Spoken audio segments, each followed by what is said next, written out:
Bueno, muy buenos días a todos. Mucho gusto.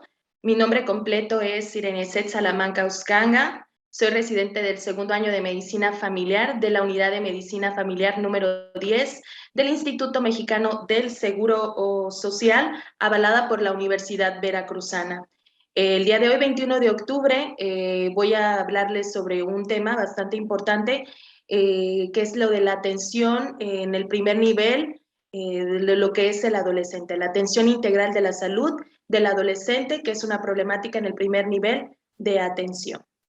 Bueno, vamos a empezar. Bueno, pues inicialmente para nosotros tener un conocimiento a grandes rasgos, tenemos que tener en cuenta que la adolescencia pues es un periodo o una etapa que transcurre entre los 10 y los 19 años de edad. Esta definición está emitida por la Organización Mundial de la Salud y por la norma oficial mexicana, la 047. Esto es, bueno, la que rige a mi país, a México. Este periodo o esta etapa es una importante transformación o es una importante transición biológica y psicosocial en la cual pues es un momento, una etapa en la cual el adolescente, el niño, pues se forma hacia la adultez. Entonces, en esta etapa existen varias limitaciones que nos llevan hacia un abordaje muy pobre en lo que es la atención integral en el adolescente.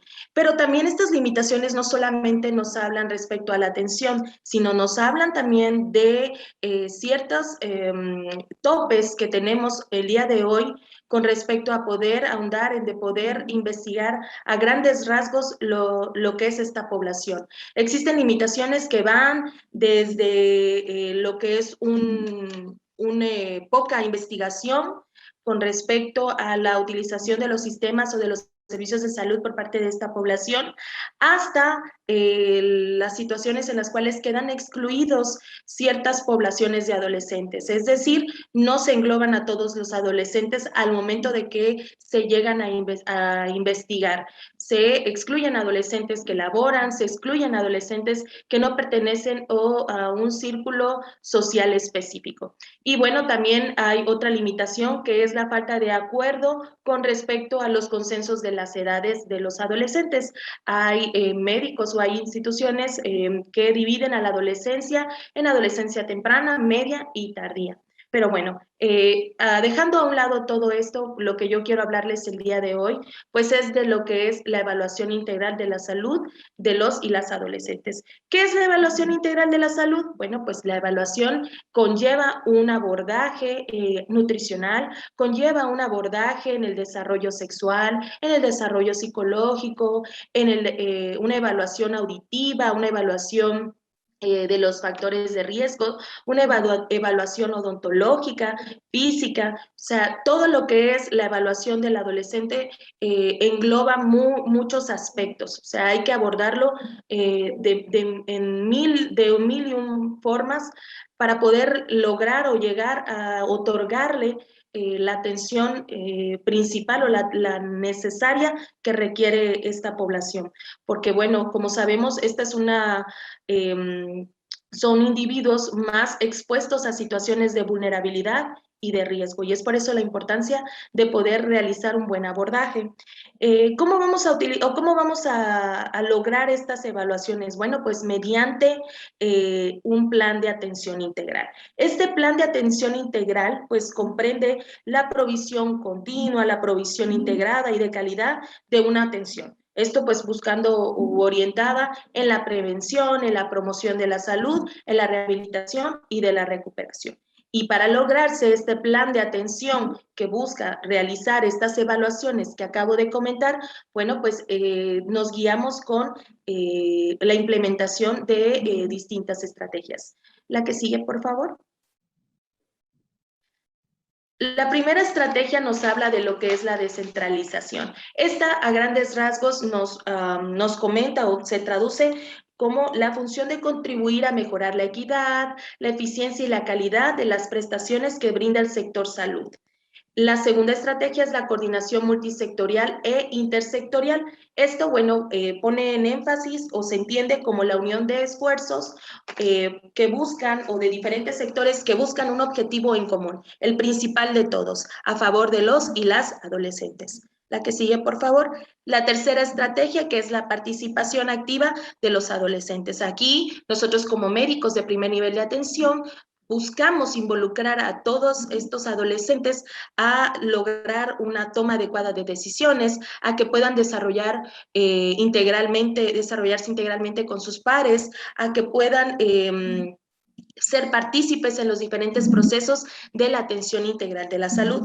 Otra estrategia, pues, es la formación de equipos interdisciplinarios y la conformación de redes de soporte social. ¿Esto qué quiere decir? Bueno, nos habla de grupos de apoyo, los cuales buscan o tienen como objetivo la comunicación y el entendimiento, así como fortalecer el vínculo de la amistad o de la unión con sus pares, sus familiares, sus amigos y la pareja. La que sigue, por favor. Otra de las estrategias que se implementan en lo que es la atención, pues es la utilización de tecnologías de información y comunicación a través de las redes sociales, así como la articulación de instituciones educativas saludables.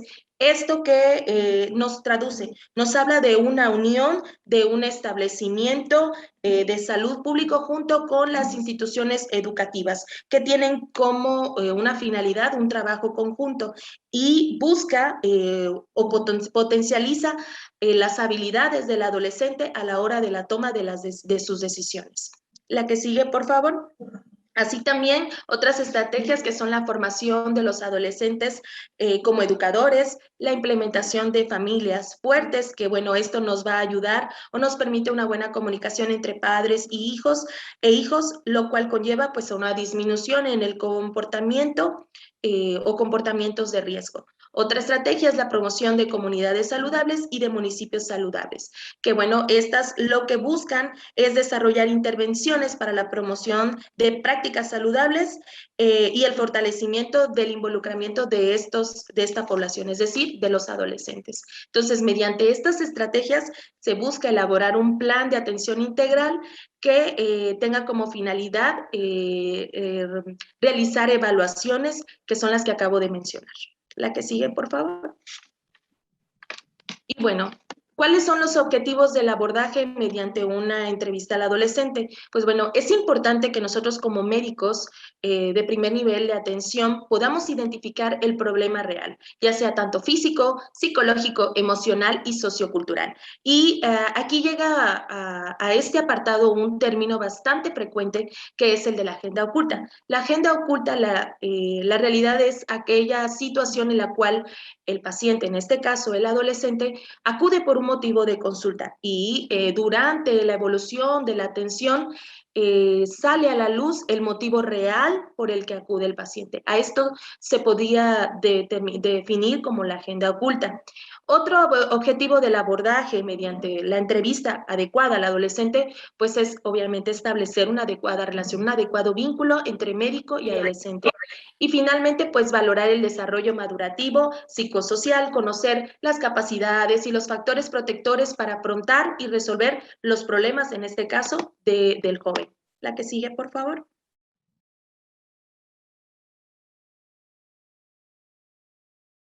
Otro de los objetivos, pues aquí es importante que analicemos cada caso en particular. Cada adolescente es diferente, cada adolescente tiene un entorno distinto, una dinámica familiar diferente y sus relaciones interpersonales, pues por ende, no son las mismas. Entonces, es por eso que el vínculo que nosotros establezcamos con ellos debe ser pues único, debe ser con confianza, con ética, debe de ser un vínculo en el cual nosotros motivemos al adolescente a que pueda tomar o pueda elegir correctas decisiones, las más razonables y preferidas por el joven. Y finalmente, pues la prevención de problemas de salud a futura, realizando pues intervenciones educativas para la salud. ¿Qué sigue, por favor?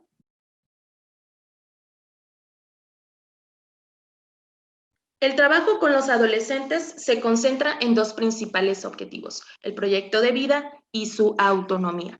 Okay. El proyecto de vida, aquí nosotros buscamos identificar cuáles son los logros que tiene este paciente, las metas, sus objetivos, sus sueños y bueno, la autonomía aquí quiere decir, bueno, la capacidad propia del adolescente para tomar sus propias acciones y sus propias decisiones. Y todo esto lo vamos a realizar mediante una adecuada historia clínica.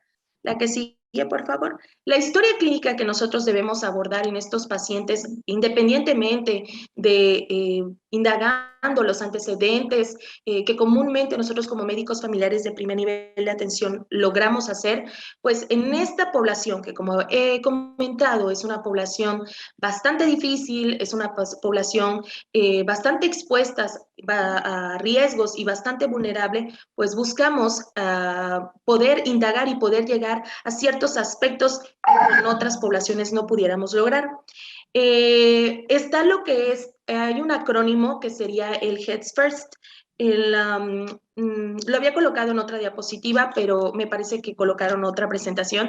El Heads First nos habla a grandes rasgos es un acrónimo que se estableció en 1972 y que busca lo que es en la consulta, en la intervención, distintos aspectos. El Heads First, el H es de hogar, el E es de escuela, de escolaridad, el A es de actividades, el D es de drogas y dietas y el S de HEDS es de sexualidad.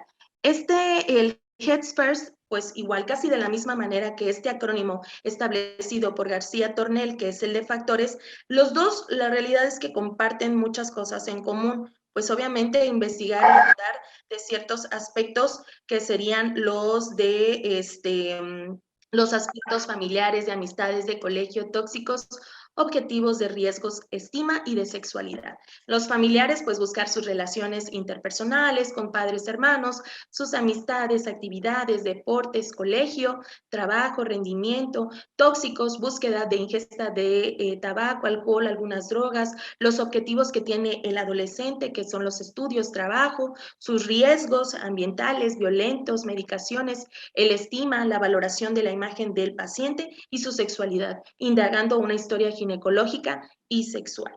Entonces, este es un acrónimo bastante sencillo, bastante fácil de emplear, en el cual, pues, se abarca o se busca muchos factores importantes que debemos de identificar en los pacientes adolescentes principalmente. La que sigue, por favor.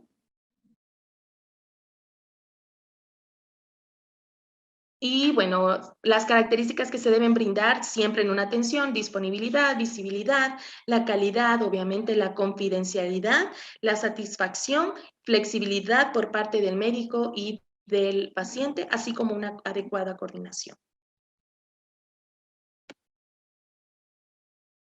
¿Qué sigue, por favor?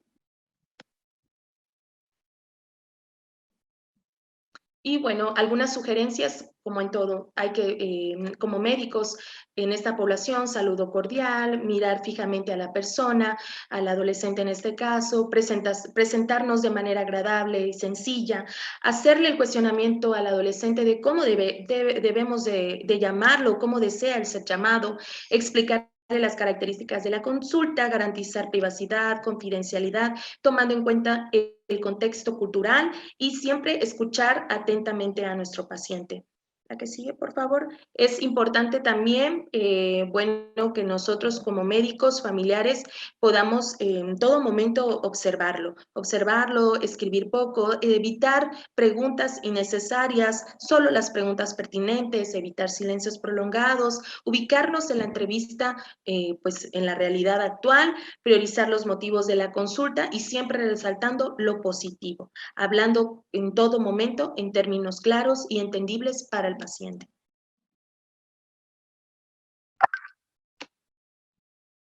La que sigue, por favor. Y pues finalmente, recordar que trabajar con adolescentes implica dedicación, implica entrega.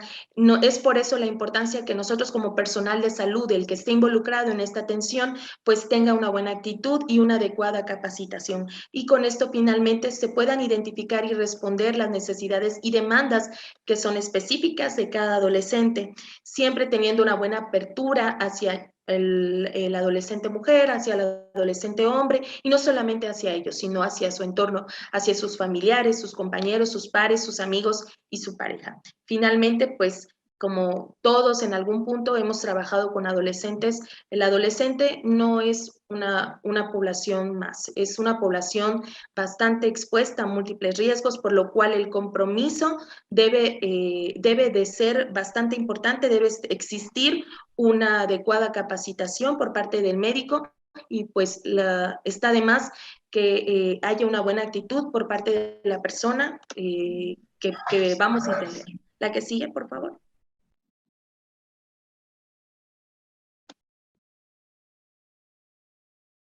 Y el perfil del médico que atiende, pues bueno, debe tener amplitud y calidad de sus conocimientos, debe de siempre mantenerse abierto a las anécdotas de los pacientes y de su entorno familiar.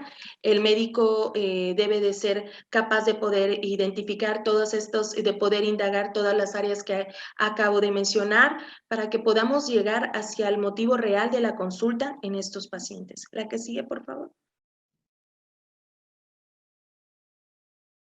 Y siempre, querámoslo o no, los adolescentes nos miran, nos juzgan y siempre nos van a necesitar. Queramos verlo o no, son una población que indirectamente siempre nos buscan, nos necesitan, tienen dudas en todo momento. Por eso la importancia de poder lograr un vínculo adecuado entre el adolescente y nosotros como médicos, pues es el único momento, la única oportunidad en la cual podemos nosotros acercarnos y ayudarnos a confrontar y resolver pues sus propios problemas que ellos presentan a diario. Y quisiera cerrar esta plática haciéndoles mención de lo que es la Agenda 2030, de lo que son las juventudes latinoamericanas y caribeñas. Este es un documento en el cual es un documento establecido de metas y de objetivos en donde se asumen bastantes compromisos sólidos, en los cuales se centran en grandes ejes, en tres principales ejes de desafíos y de áreas de oportunidades. Estos están relacionados, pues como lo dije, con las juventudes latinoamericanas y caribeñas. Los tres grandes ejes son el de la inclusión, el del cambio climático y el de la protección del medio ambiente y el de la gobernabilidad. El primer grande eje, a grandes rasgos, nos habla de la erradicación de la pobreza, del combatir la desigualdad, de crear un crecimiento económico social. El segundo eje, que es el del medio ambiente, pues nos hace énfasis sobre lograr inclusión por parte de los adolescentes en lo que respecta a la preservación del medio ambiente, en lo que respecta al cambio climático. Y mediante la construcción de sociedades inclusivas, de sociedades sostenibles y resilientes, y finalmente el tercer eje que habla de la gobernabilidad, pues este es un eje bastante importante y bastante relevante, pues últimamente vivimos un momento histórico en el cual pues los jóvenes latinoamericanos y caribeños se encuentran más interesados en lo que es la gobernabilidad efectiva. Aquí este gran eje se hace mención sobre las nuevas formas de participación política y social.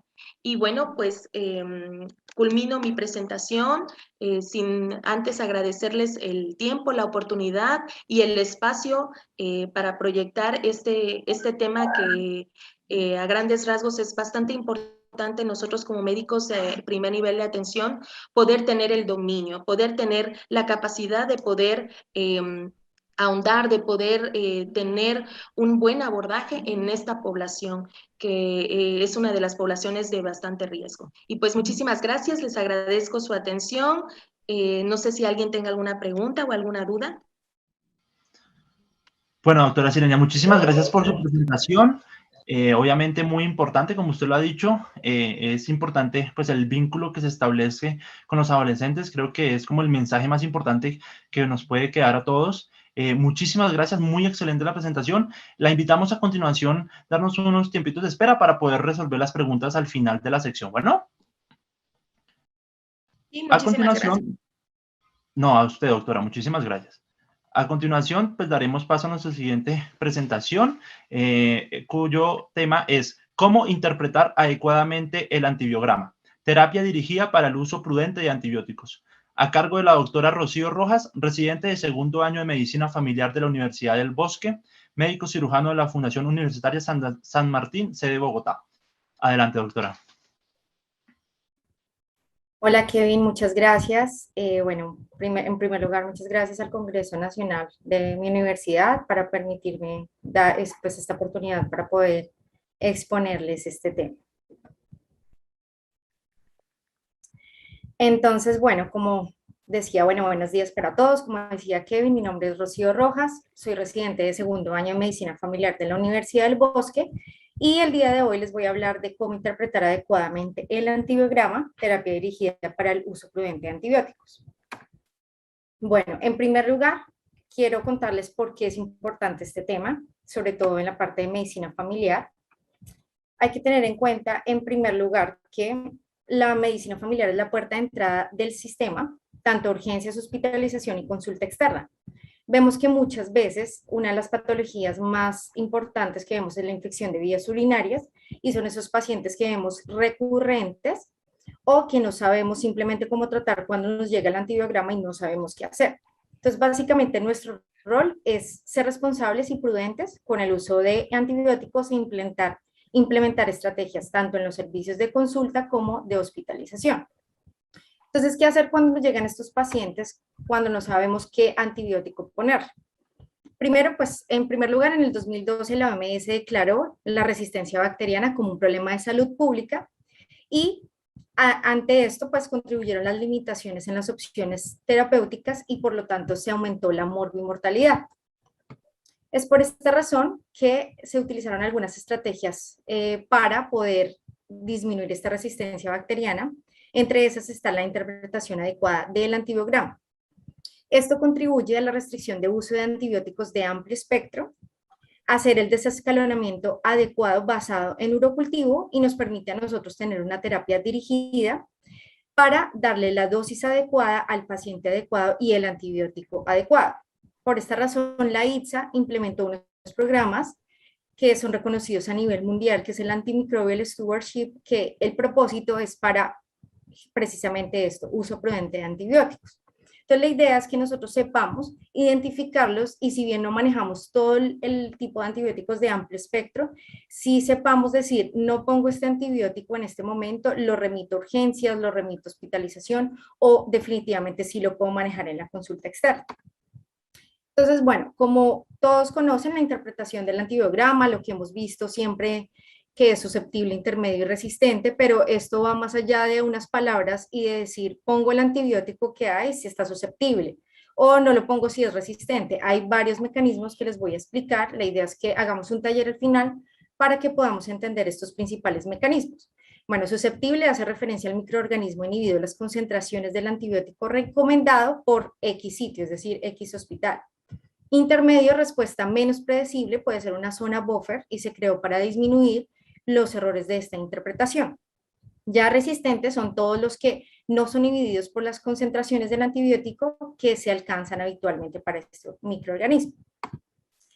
Entonces, ante esto, pues el doctor Patrick Corbelain, en 1992, creador de los 3 pilares fundamentales, pues nos decía que básicamente para aprender a leer correctamente tenemos que tener en cuenta 3 cosas. El primero, la caracterización del fenotipo bacteriano para el perfil de susceptibilidad como tal.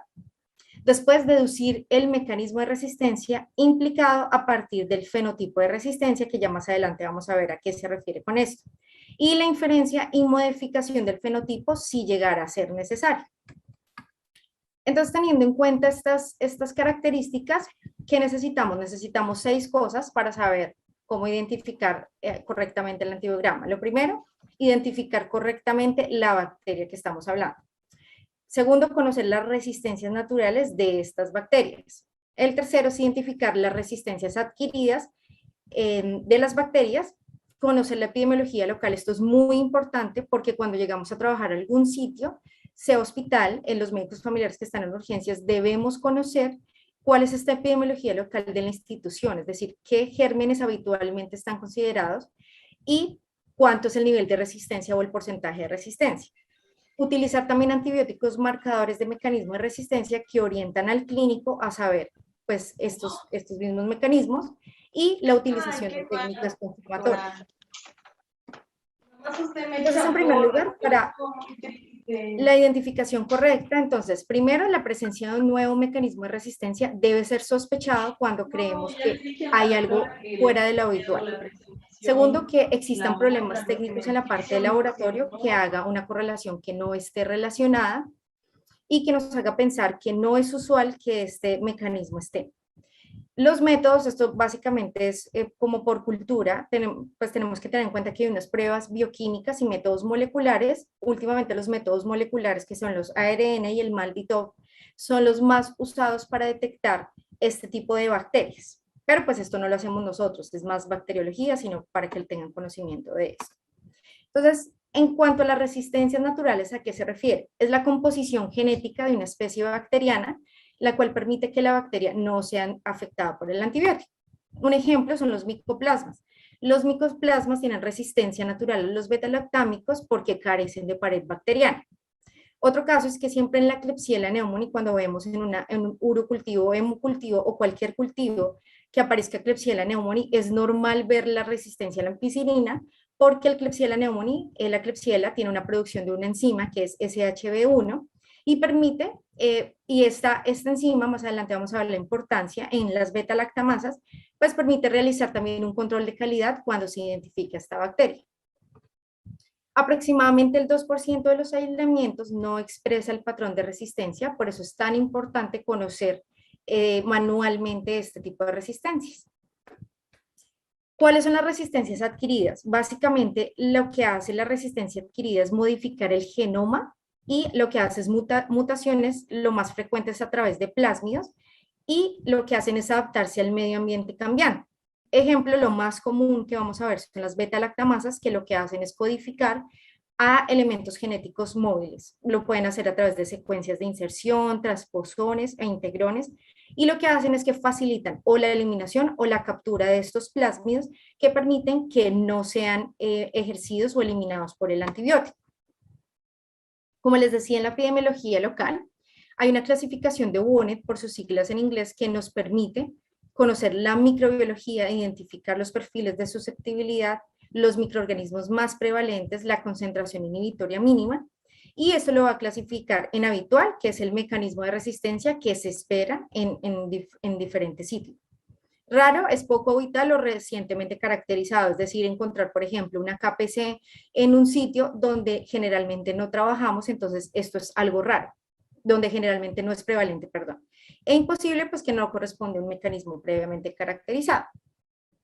Entonces, entrando en materia, ya los antibióticos marcadores son los que nos dicen o nos indican, esto puede ser una bacteria BLE o puede ser una AMC, por ejemplo. Entonces, vemos las cefalosporinas de tercera generación, cuando nos reportan ceftaxidime o cefotaxime y nos la reportan resistente, nosotros podríamos pensar que es un germen BLE, que es beta-lactamasa de espectro extendido. Por ejemplo, cuando ya vemos el Astrionam, que nos lo reportan y está resistente, podemos pensar en dos opciones. La primera, que sea un BLE, y la segunda, que sea una BIN, que es un tipo de carbapenemasa, una de las más frecuentes, junto con la KPC. Por ejemplo, si vemos ya las cefamicinas, que, ojo, no hay que confundirlas con cefalosporinas de tercera generación, las cefamicinas son cefalosporinas de segunda generación, como son la cefotaxina y el cefotetán. Cuando estas aparecen resistentes, podemos inferir que puede ser una AMC o un ANCHES. Y ya finalmente, cuando vemos resistencias a carbapenémicos, podríamos pensar que podría ser una carbapenemasa. Digo que podría ser porque no siempre cuando hay resistencia a carbapenémicos es una carbapenemasa. A veces hay AMCs de reprimidas, que ya les voy a explicar, y algún tipos de BLEs, como la CTXM, que es un tipo de BLE, que podría generar esta resistencia a carbapenemasas, y no siempre va a ser este tipo de beta-lactamasa. Entonces, ¿por qué es importante hablar de pruebas confirmatorias?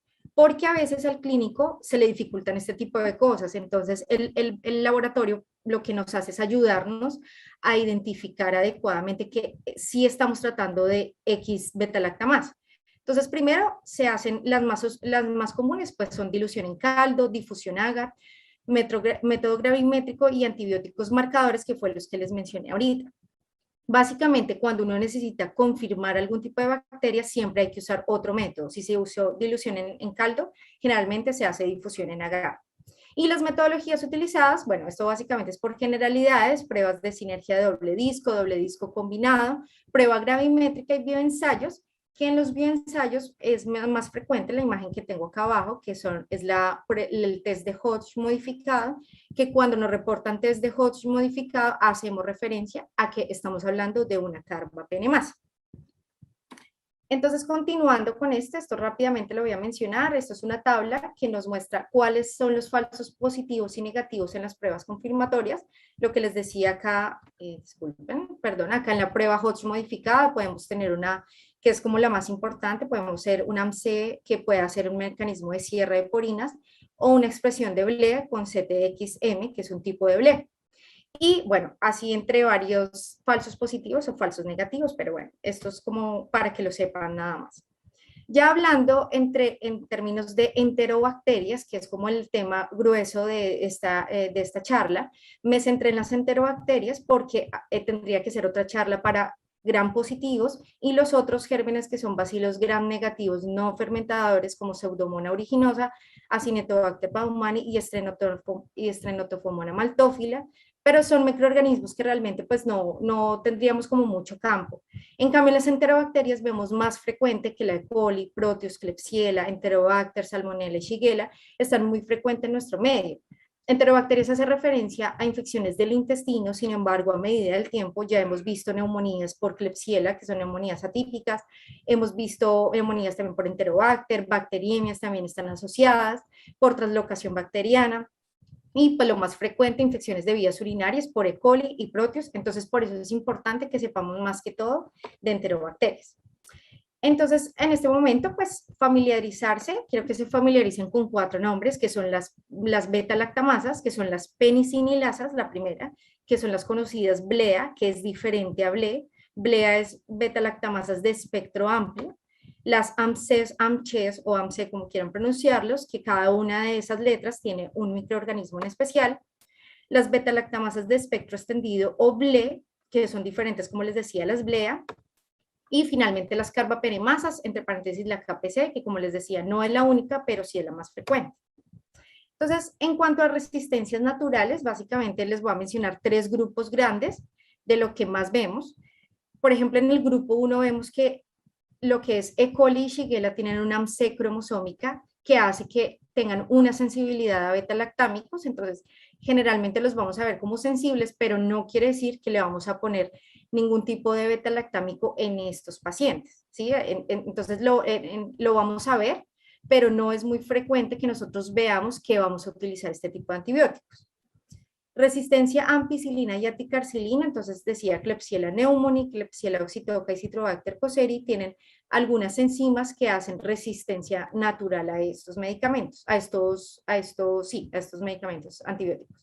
En el grupo 3 vamos a ver que va a haber una resistencia a aminopenicilinas, cefalosporinas de primera y segunda generación, como son Proteus vulgaris y Proteus peneri, que hacen una cefuroximasa, o sea, hacen una enzima llamada cefuroximasa y pueden ser sensibles a cefotaxina. Pero básicamente acá cuando vemos algún tipo de Proteus vamos a ver que van a ser resistentes a cefalosporinas de primera, segunda y aminopenicilinas.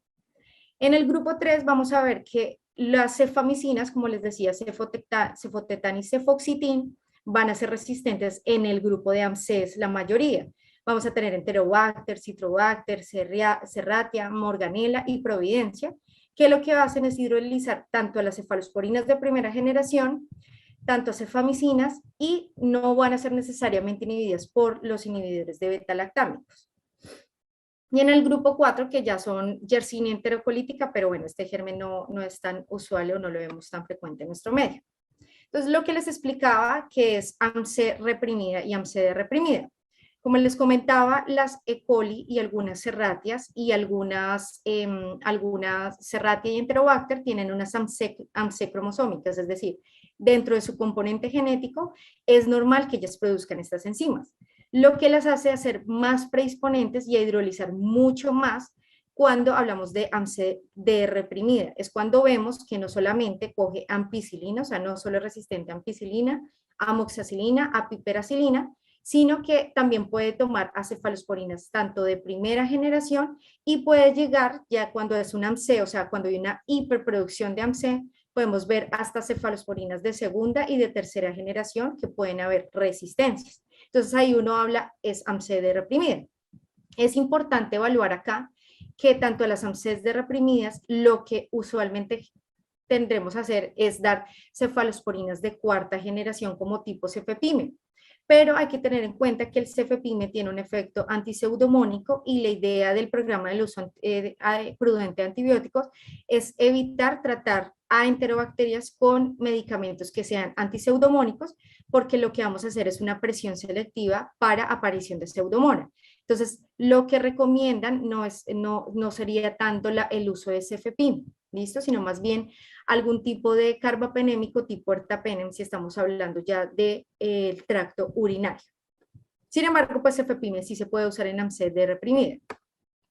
Entonces, como les contaba, en las beta-lactamasas lo que hacen es que rompen el puente amida del anillo beta-lactámico, acá como vemos en la imagen, lo que hace es que el antibacteriano no puede unirse a las proteínas fijadoras de penicilina, por sus siglas en inglés, y lo que hace es que impide la síntesis de la pared celular. Entonces, no se impide la síntesis, es decir, es como si hiciera caso omiso al antibiótico. Dentro del grupo de las AMCs, entonces por su nombre, la A hace referencia a Cinetobacter baumannii, que es un bacilo gram negativo no fermentador, que no vamos a hablar en este caso, y el resto ya son enterobacterias como Morganella, todos los Proteus, Citrobacter, Enterobacter y Serratia. Entonces, ¿cuáles son las resistencias adquiridas? Como les comentaba, la blea fue una de las primeras en descubrirse, aparecieron más o menos en 1960, cuando por el uso de ampicilina se comenzó a describir la primera TEM1, que es la primera enzima que hace resistencia a la ampicilina, y después apareció ya por Klebsiella pneumoniae la SHB1, que básicamente de aquí se desprenden todas las penicilinas.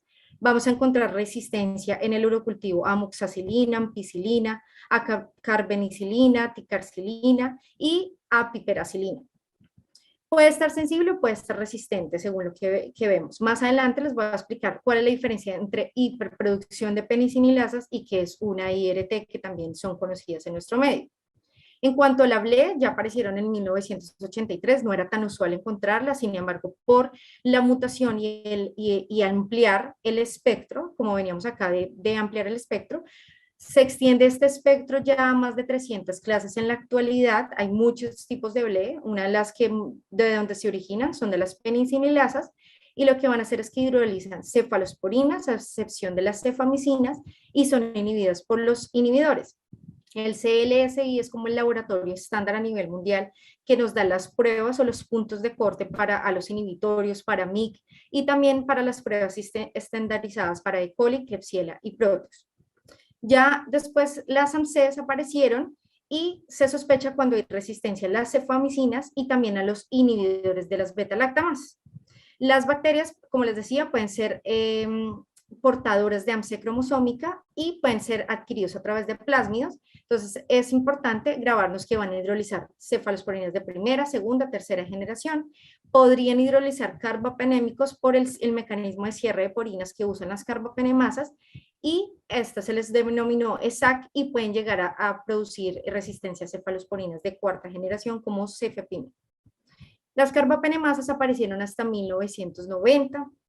Hidrolizan a todos los carbapenémicos y algunos carbapenémicos se clasifican en tres: clase A, clase D y clase B de serincarbapenemasas, de las cuales en el grupo A encontramos la KPC, en el grupo 2 la OXA, y como les decía, en la clase B las BIM, que pueden también elevar la MIC en algunos carbapenémicos, y el mecanismo más común es el cierre de porinas. Acá les traigo una imagen pues para que quede un poquito más claro, porque este tema no es tan fácil de comprender. Pero básicamente acá tenemos la penicilina, ampicilina, que vemos acá las penicililasas en el primer rango. Después vamos a ver que ya los inhibidores de beta-lactamasas van a ser producidas por la IRT, es decir, acá lo que vamos a ver es que estas penicililasas pueden ampliar su espectro o pueden hiperproducir su mecanismo llegar hasta primera y segunda generación, y acá estamos hablando de una blea o de una IRT cuando vemos que hay resistencia a los inhibidores de beta-lactamasa. Después hablamos de inducción, es decir, estos gérmenes, lo que es Citrobacter, Enterobacter y Serratia, pueden ser inductores de AMC. Es decir, estas bacterias per se pueden producir que se pueda llegar a producir una AMC. Y la AMC vemos acá que ya toma todas las cefalosporinas de primera, de segunda generación, también toma todas las aminopenicilinas, los inhibidores de beta-lactamasa podría llegar a ser resistentes, podría llegar hasta tercera generación más que todo. Y ya las BLES vemos que puede llegar hasta cefalosporinas de cuarta generación y algo de carbapenémicos también podría llegar a ser. Y finalmente las carbapenemasas, que son como las más resistentes, pues tomar casi todos los grupos de antibióticos, que en este caso nos quedaría ya lo que es fosfomicina, tigeciclina o colistina, ya en caso intrahospitalario, con su aislamiento previo de contacto, pues por la transmisión que puede generar este tipo de bacterias. Doctora Rocío, un minutico. Sí, señor. Entonces, de las penicilasas, vamos a ver la hiperexpresión, lo que les decía de las IRT, y en las BLE vamos a ver la resistencia a todas las beta-lactamasas. En las carbapenemasas podemos ver la sensibilidad y la resistencia ya a carbapenémicos. Y acá, bueno, el test de Hosch, básicamente, que igual si necesita la presentación, con mucho gusto se las pasaré para pues afianzar más estos conocimientos de la parte de test de Hosch modificado para detección de carbapenemasas, pero pues por cuestiones de tiempo no puedo profundizar en el tema. Otros mecanismos de resistencia que hay, bombas de expulsión, están los mecanismos de la PVP, pero esto es más implicado en gram positivos. Y acá quiero hacer énfasis en el uso de quinolonas, que prácticamente vemos que todo el mundo usa quinolonas empíricamente en infecciones. Y esto no debe ser así. El uso de quinolonas debe ser restrictivo en los pacientes.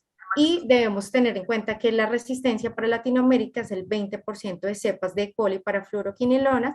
Debe ser un tratamiento dirigido y restringido. Por cuestiones de tiempo no alcanzaría a hacer la parte práctica, pero con mucho gusto les podría compartir los antibiogramas para explicar y tener más en cuenta la retroalimentación, o por correo me pueden escribir si requieren pues alguna explicación más para la parte práctica de los antibiogramas, que esta ya es la parte final. Y bueno, muchas gracias por escucharme y por la oportunidad de tocar este tema. Muchas gracias, Kevin. Bueno, doctora Rocío, muchísimas gracias a usted por tan excelente presentación. Es un tema que obviamente es importantísimo. Lastimosamente, sí, el tiempo nos acorta un poco todos sus conocimientos, pero al igual como usted lo ha dicho muy bien, vamos a trasladar todo esto por el correo electrónico, siempre y cuando su merced no lo permita. Bueno, entonces muchísimas gracias por su presentación. Excelente charla. A continuación, daremos paso a la siguiente ponencia, denominada Alcanzando la meta en el control metabólico en pacientes con diabetes mellitus tipo 2 en la unidad de medicina familiar número 73, a cargo de la doctora Carla Chávez Gómez, residente de tercer año de la especialidad en medicina familiar. Adelante, doctora. Bueno, hola, ¿qué tal? Buenos días. Nada más para ver si me pueden permitir compartir pantalla, por favor. Claro que sí, doctora. Sí.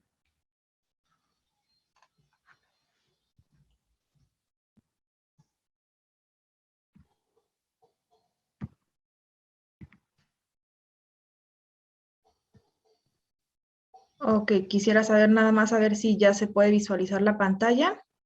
Sí, señora. Sí, doctora. ¿Sí? Ok. ¿Qué tal? Buenos días. Mi nombre es Carla Stephanie Chávez Gómez. Estoy muy agradecida de ser invitada el día de hoy a esta ponencia, a este 10º Congreso Nacional de Medicina Familiar.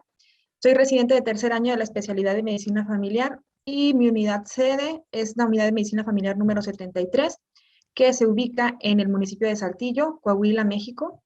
Y el día de hoy les vengo exponiendo un proyecto de mejora que se llama Alcanzando la meta en control metabólico en pacientes con diabetes mellitus tipo 2 en la unidad de medicina familiar número 73. Bueno, para comenzar, la importancia de este proyecto radica en que en nuestro país la diabetes mellitus es una enfermedad crónica que está siendo incrementada en los últimos años y la cual ha estado provocando diversas complicaciones. Aumenta lo que son los costos dirigidos tanto para la prevención primaria, prevención secundaria, de ya como tal las complicaciones. Y hablando un poquito de epidemiología, según la Federación Internacional de Diabetes, en el año de 2017, estimó una prevalencia tan solo en Latinoamérica de 9.2% entre los adultos con 20 a 79 años de edad. Latinoamérica está conformada por 21 países y según la Federación Internacional de Diabetes, México junto con Brasil son los que tienen la mayor prevalencia en cuanto a esta enfermedad de todos los países de Latinoamérica. La encuesta nacional de salud del 2016 encuentra que tan solo en México también pasa del año 2012 con una prevalencia de 9.2 hasta un 9.4 en el 2016, viendo un incremento también en el porcentaje, sobre todo en pacientes mayores, sobre todo en pacientes mujeres que en hombres. En la siguiente tabla les puedo mostrar más o menos cómo está la situación en nuestro país. México, si se pueden fijar, el número de casos son 12 millones 30,000 personas que padecen esta enfermedad de 20 a 79 años. Aquí por error en Brasil, por error como tal de la bibliografía consultada, esta otra cantidad, pero es alrededor de 12 millones 650 mil pacientes con esta enfermedad. Entonces, bueno, si se fijan ya aquí en cuanto a las cifras epidemiológicas, hay una alta prevalencia en nuestro país y en el estado en el que radico actualmente, igual la incidencia es de 9.2, similar a todo lo que es la media nacional, igual con una prevalencia en mujeres con un 10.8% comparado con hombres con un 7.6, una razón de 1.4 a 1. Y tan solo en nuestra unidad es obviamente los principales 10 motivos de consulta se encuentran en el segundo, consulta subsecuente. Especialmente en este caso está catalogada por el CIE-10 aún como diabetes mellitus no insulinodependiente, aunque sabemos que ya no se llama de esa manera. Hay una tasa general de 325 consultas por este padecimiento y se presenta en mayores de 60 años. Aquí la importancia radica en que ya diversas organizaciones como la OMS pues ya han dado a conocer diversas estrategias, programas, intervenciones para la atención integral, para poder modificar en todos los pacientes los factores de riesgo y si ya se encontró el factor de riesgo, sobre todo modificable, también poder hacer algún tipo de intervención para evitar las complicaciones tempranas. Aquí surgen lo que son los llamados proyectos de mejora, que son las acciones que se implementan por las organizaciones cuando ya se buscó un problema o ya se identificó un problema con la finalidad de poder producir un cambio según la deficiencia que se identificó en esa área que se evaluó. Estos proyectos de mejora, primero, como les comenté, identifican un problema a solucionar. Posterior a ello, analizan cuál es el área al que se deben de mejorar y con base a esto se estructura un plan que esté conformado por objetivos, actividades y sobre todo indicadores que van a ser los que van a permitir constantemente estar evaluando si se está llegando a los objetivos o no. Entonces, con esto, obviamente el plan se elabora, el personal encargado va a ejecutar las acciones que ya se programaron y se va a dar seguimiento con los indicadores de impacto. Aquí los indicadores de salud es la forma en la que tenemos para capturar ese desempeño en los sistemas de salud. Y en mi unidad sede, estamos hablando del indicador DM04, el que nos ayuda a saber qué tan controlados están los pacientes con diabetes mellitus tipo 2. Entonces, este DM04 va a estudiar el porcentaje de pacientes que ya tienen el diagnóstico y que se encuentran con un control adecuado de glucemia. Según las guías de práctica clínica de mi país, está entre 70 y 130 miligramos por decilitro y ese porcentaje tiene que estar arriba de un 40%, ese indicador, para saber que esté controlada la población. Tan solo para el año de 2019, para abril de 2019, estaba marcando en amarillo. lo tomamos como una semaforización. El valor de referencia arriba de 40 lo marcaríamos como verde, por abajo de 40 hasta 35 en amarillo y por debajo de 35 rojo. Entonces, en este caso, hasta el 2019 estábamos aparentemente medio controlados en cuanto a al control de glucosa en ayuno. Entonces, por eso es la importancia de realizar un programa de esta intervención, ya que anterior al año en el que empezamos con el proyecto, en el 2018 se había iniciado un programa para realizar intervenciones en estos pacientes y en ese entonces aumenta lo que es el porcentaje anual con un 40.11%. Ya nos encontrábamos arriba del indicador. Posterior a ese programa hay una disminución hasta porcentajes de 38.1, 38.9, hasta una baja de 35.3. Por ese motivo, se ve el problema tan grande que estamos pasando en esta unidad, y con esto pretendemos mejorar ya un programa establecido para poder cumplir las metas de control en el paciente con diabetes mellitus y que posterior a ello pueda ser adoptado en la institución. El análisis y la descripción, ya la magnitud ya la vimos, que tiene una tasa general de 325 consultas y que en este caso 2018 tuvo un porcentaje anual de 40.11. Al final de esto, del periodo donde se hizo el proyecto de mejora, al principio aumentó hasta 43.44, pero posterior a ese proyecto hay una disminución del porcentaje. La trascendencia que tiene este proyecto es que al aumentar los indicadores o hacer estas intervenciones va a aumentar directamente lo que es el impacto en la disminución de la cifra de glucosa, y aparte de mejorar el indicador, vamos a controlar a nuestro paciente. Aquí este trabajo de investigación es muy factible, ya que pues no se requieren tantos recursos, digámoslo así, extras a los que la institución nos puede proveer para poder mantener a nuestro paciente controlado. Y bueno, aquí la pregunta de investigación, ya planteamos el problema. Nuestra pregunta: ¿cuál es la efectividad de un proyecto de mejora alcanzando la meta en control metabólico? El objetivo general es analizar la efectividad del proyecto de mejora.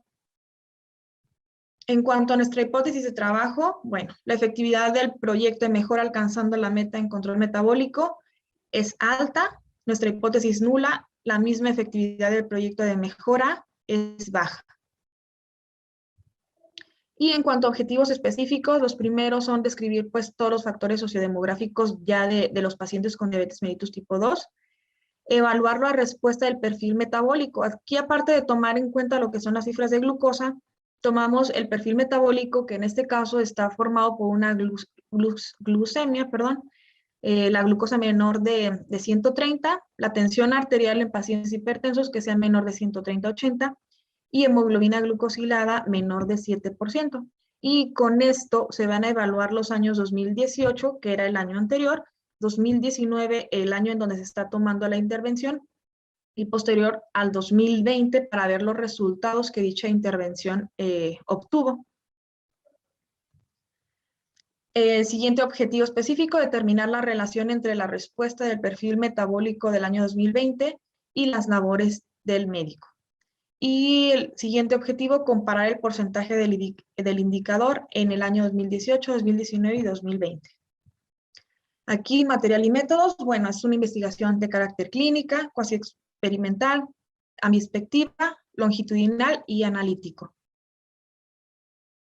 En cuanto a nuestro universo, pues fueron todos los pacientes de diagnóstico de diabetes mellitus tipo 2 que estaban adscritos en la unidad de medicina familiar número 73, y la unidad de estudio fueron los adultos mayores de 20 años con dicho diagnóstico. La muestra para obtenerla, bueno, por medio de lo que es la red local de consulta de nuestra unidad, se seleccionaron a todos los pacientes con diagnóstico de diabetes mellitus tipo 2 que cumplieron los criterios de inclusión. Fue un total de 21.392 pacientes y se calculó un tamaño muestral de 378 por medio de un muestreo no probabilístico por conveniencia. Los criterios de inclusión: adultos mayores que tengan el diagnóstico de diabetes mellitus tipo 2, mayores de 20 años, que estuvieran adscritos a dicha unidad y que firmaran el consentimiento informado donde aceptaban participar en dicho estudio. Y los criterios de eliminación: pues el paciente que dejara de asistir a sus consultas, ya sea por cambio de adscripción en la clínica, fallecimiento o cualquier otra situación. Bueno, para el instrumento de medición se creó un instrumento de recolección de datos que consistió en 3 partes. La primera, referente a la ficha de identificación, datos generales como escolaridad, ocupación, edad, estado civil. Un segundo apartado donde se tendría que hacer un llenado digámoslo así, de la meta de control que se tenía que estar realizando en ese momento, y posterior a ello verificar notas del expediente electrónico del año 2018 y posterior a la intervención en el 2020. Y en el tercer apartado, este programa, consistía en realizar una meta por mes. Digámoslo así, la revisión de pies fuera en un mes, una revisión completa con su exploración neurológica. El siguiente mes, un envío a oftalmología o la revisión de fondo de ojo en consultorio. El siguiente mes, solicitud de glucosa, hemoglobina glucosilada. Siguiente mes consistía en solicitar perfil de lípidos, electrocardiograma, radiografía, todo esto con tal de evaluar riesgo cardiovascular, etcétera. Una acción por mes. Y en ese tercer apartado se iba a establecer en qué mes se había realizado dicha acción. Bueno, en este proyecto, aparte de realizar eso, se incluyó un equipo multidisciplinario conformado por enfermería, trabajo social, personal médico, pasantes. Todos iban a hacer actividades diversas, desde pláticas, concientización, envío al laboratorio, asistentes médicas iban a dar citas mensuales para poder llevar ese seguimiento. Y este proyecto también, para poder elevar los indicadores, se enfocó en los médicos familiares para pedirles que pudieran registrar en las notas la acción que se había hecho correspondiente a cada mes y posteriormente poder hacer la revisión de expedientes. Doctora, 2 minuticos. Sí, ya para análisis estadístico, aquí en este caso predomina el sexo femenino con un 64.8, con una edad promedio de 65. También podemos ver que, igual que la media nacional, predomina en mujeres. En este caso, un estado civil casado, y la escolaridad mayor obtenida fue secundario con un 46.6%. En cuanto al proyecto de mejora, utilizamos el estadígrafo ANOVA para comparar el indicador de M04 en el 2018, 2019 y 2020. Aquí obtuvimos un valor de ANOVA con 6.56 y un valor de P de 0.004. Aquí se acepta la hipótesis de trabajo, se rechaza la nula, y hay una diferencia significativa en un aumento del indicador de M04, traduciendo efectividad con el proyecto de mejora. Para la respuesta del perfil metabólico, como les comenté, estaba, era el control de glucosa, control de tensión arterial y hemoglobina glucosilada. Se utilizó un estadígrafo Q de Cochrane y tuvo un valor de P de 0.26, lo cual nos dice que no hubo como tal una diferencia en el perfil metabólico en el paciente en el año 2018, 2019 y 2020, aún con el proyecto de mejora implementado. Y en cuanto a la relación de la respuesta del perfil metabólico y las labores del médico, esto es para saber si el médico hizo una buena labor, registrando de 11 a 14 acciones en la nota, hubo un adecuado control en el perfil metabólico. En este se utilizó una chi cuadrada con un valor de P de 0.056, lo que evidencia que, a pesar de que se hizo buenas labores en cuanto al registro de los, en cuanto al registro de las metas en el expediente electrónico, no hubo un buen control metabólico, no hubo esa relación. Y en cuanto al porcentaje del indicador, a pesar de que fue efectivo el programa, vimos que en el 2018 el indicador era de 40%, 2019 aproximadamente 38.3% y en el 2020 hubo una disminución. Se observó como tal bueno, fue inversamente proporcional después del proyecto de efectividad. Como tal, las conclusiones se evidencia una efectividad en el proyecto de mejora. A pesar de eso, hay un cambio inversamente proporcional, mostrando que el valor de referencia de M04, a diferencia del 2018, hubo una disminución. Y pues prácticamente nada más, no se relaciona el perfil metabólico del paciente con las buenas labores implementadas por el médico. Y pues nada más, bueno, con esto pudiera concluir la exposición. Muchísimas gracias. Bueno, doctora Carla, muchísimas gracias a su presentación, excelente presentación. Creo que es un tema también muy importante que nos compete a todos en la práctica clínica rutinaria, entonces muchísimas gracias por tan excelente presentación. A continuación daremos paso a la sección de preguntas, entonces pues vamos a iniciar con la doctora Liliana. Vamos a preguntarle, la primera pregunta que es, ¿los resultados se podrían trasladar a la población general o solo aplicarían al paciente institucionalizado? Los resultados, muchas gracias por la pregunta. Los resultados no se pueden extrapolar como tal a la población en general porque tenemos que tener en cuenta que las condiciones tanto de salud como las condiciones sociales de un paciente o un anciano que está institucionalizado es muy diferente a ese anciano que va a estar como tal en un ámbito ambulatorio. Pero como tal, la escala de valoración que les mostramos de la RGA sí nos sirve para que nosotros, independiente del contexto donde estemos, a nivel ambulatorio, a nivel hospitalario, podamos tener esa valoración global del paciente.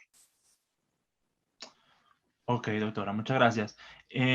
Bueno, veo aquí que tenemos una segunda pregunta también para su grupo, doctora, la cual es, ¿por qué no se excluyeron pacientes que ya tenían diagnóstico de demencia o desnutrición? Porque la idea era realizar una caracterización como tal global. Entonces, como el objetivo es tener esa caracterización global, si nosotros excluíamos los pacientes con demencia o con desnutrición, tendríamos un gran sesgo porque tendríamos que haber excluido a muchos pacientes a nivel pues del que estaban institucionalizados. Entonces la idea era como tener esa valoración global y ese tamiz integral. Ok, bueno, doctora, y una última pregunta que, bueno, dice, en su estudio, ¿con qué características sociodemográficas se relacionó con mayor frecuencia la falta de red de apoyo? Dentro de la red de apoyo, esa variable en este momento la estamos pues como tal analizando y tenemos que partir y tener en cuenta que en esa institución donde estamos caracterizando esa población, es una institución que ha sido de tradición con una base muy católica, donde un grupo religioso pues incluía por más que todo criterios de vulnerabilidad, pacientes que llegaron desde adulto medio, que llegaron tempranamente, no solo pues ahorita pues que ya están como tal a nivel de caracterización como ancianos. Entonces como atrás hay como ese antecedente de ser como un apoyo de lo de vulnerabilidad y todo. Por eso como tal no tenemos como todavía pues como esa caracterización o esa respuesta a esa pregunta. Pero está más que todo relacionado como por ese lado. Muchísimas gracias, doctora Liliana, muchísimas gracias. Bueno, tenemos otra pregunta para la doctora Rocío. Dice, en la práctica clínica, no todas las instituciones de salud tienen datos epidemiológicos del perfil de resistencia antimicrobiana local, según la patología infecciosa. ¿qué antibióticos empíricos nos sugiere iniciar que tengan menor riesgo de generar resistencia bacteriana en infecciones por enterobacterias?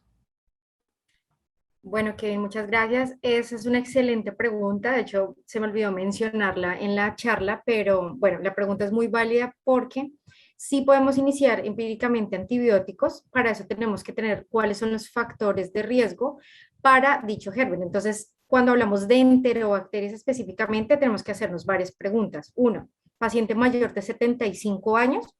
Esa es la primera pregunta. Segundo, hospitalización reciente en UCI o en urgencias que haga pensar que esta paciente pueda tener una predisposición a enterobacterias productores de beta-lactamasa.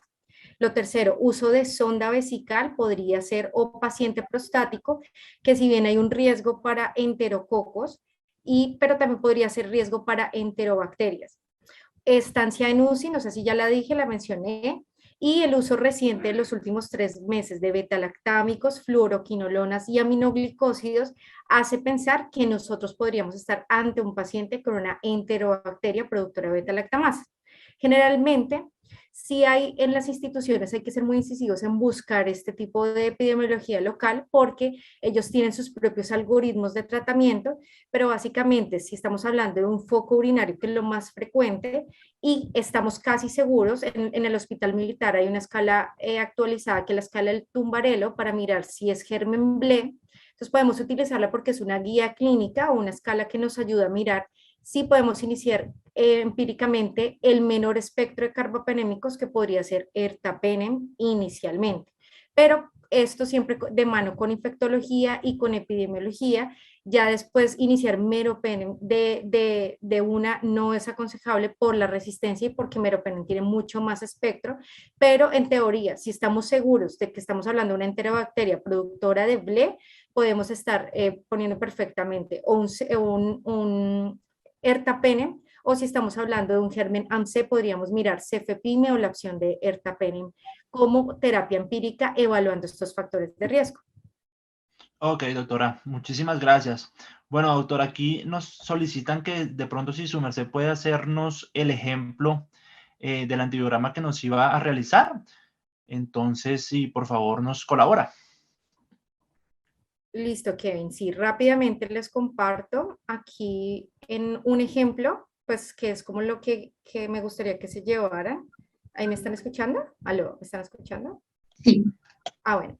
Entonces, básicamente acá lo que necesitamos ver, esto es lo que nos enfrentamos el día a día, entonces vamos a ver que tenemos este tipo de enterobacteria, que es un Enterobacter cloacae, que como les decía, tiene una resistencia natural y puede ser inductor de AMC, eso es lo primero. Entonces, tenemos este montón de medicamentos y no sabemos qué hacer. Lo primero que nos vamos a fijar es las resistencias. ¿A qué hace resistencia este medicamento? Entonces, podemos ver en primer lugar cefasolina, cefalosporina de primera generación, vemos ampicilina resistente, que es una aminopenicilina, y la cefoxitin, que si les recordé en los marcadores, si recuerdan en los marcadores antibióticos marcadores, es una cefamicina.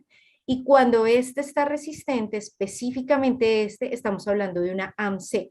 Digamos que el germen sea otro, no sé, una serratia. Pero si vemos cefoxitin resistente, ya podemos hablar con toda seguridad que es una AMC. Lo comprueba además los otros mecanismos. Acá vemos aminopenicilina resistente, cefasolina resistente, la cefepime, miren, está sensible, que en este caso hablamos que respeta las cefalosporinas de cuarta generación, y miren los inhibidores de beta-lactamasa como ampicilina sulbactam, que es resistente. Otro ejemplo rápidamente, si pudiera ser Enterobacter cloacae, productor de KPC. Entonces, primero vemos acá que nos reportan el test de Hodge, que lo vemos acá.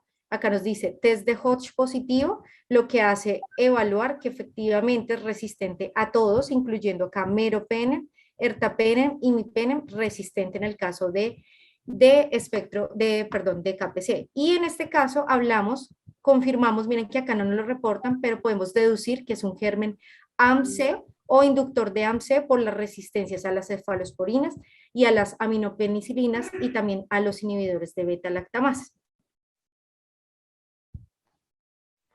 Vale, muchísimas gracias, doctora. Kevin, Muchas gracias. ayúdame que no puedo dejar de compartir, no sé cómo se hace. Ok, ya te colaboramos. Bueno, mientras tanto, tenemos una pregunta para la doctora Carla.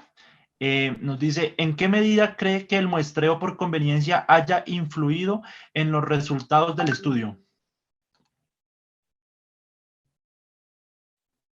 Sí, nada más para compartir video. Ajá. Sí tuvo mucha influencia. Aquí en este caso tal vez no se seleccionaron bien a los pacientes o tal vez ahí falló la metodología, ya que, bueno, decidimos por conveniencia meter a cada paciente sin fijarnos en las características que tenían, sin saber si tenía el paciente alguna complicación, si tenía algún otro tipo de patología preexistente o alguna otra comorbilidad. Y eso, al final de cuentas, alteró este estudio.